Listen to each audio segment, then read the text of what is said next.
अंदाजा नहीं था तुम इस कदर गिरी हुई लड़की हो। क्या तुम हमें माफ कर सकती हो? मैं मानती हूँ कि हमसे बहुत बड़ी गलती हुई। जानना आपकी ऐनक पहनने की जरूरत नहीं है। कुछ तो शर्म करे अब्बू जी।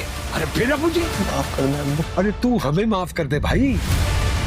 अब दुनिया देखने के लिए हमें 30 साल से इस मोहल्ले में रह रहा हूँ, पूरा मोहल्ला हम लोग खानदानी लोग हैं।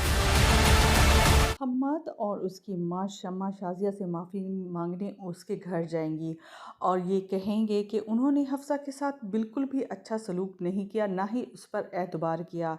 वो चाहते हैं कि उसे माफ़ कर दिया जाए। शाजिया उनकी बातें सुनकर कहेगी कि तुम लोगों के माफ़ी मांगने से तुम्हारा जुर्म ख़त्म नहीं हो जाता और ना ही मेरी बेटी वापस आ सकती है।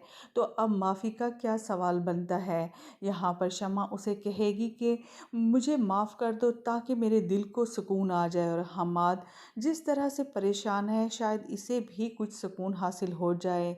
शाजिया कहेगी कि अगर मेरे माफ़ कर देने से तुम दोनों की ज़िंदगी में सुकून आ सकता है तो मैं अपनी हफ्सा के लिए तुम दोनों को माफ़ करती हूँ। दूसरी तरफ फरासत की बहू एक अलग ही ड्रामा खेल रही होगी। वो पुलिस को बुलवा कर कहेगी कि सब घर वालों ने उसे कैद करके रखा हुआ है और उस पर जुल्म सितम करते हैं। पुलिस जैसे ही वहाँ पहुँचेगी तो वो यही कहेगी कि ये मेरी सास मुझ पर जुल्म सितम करती है।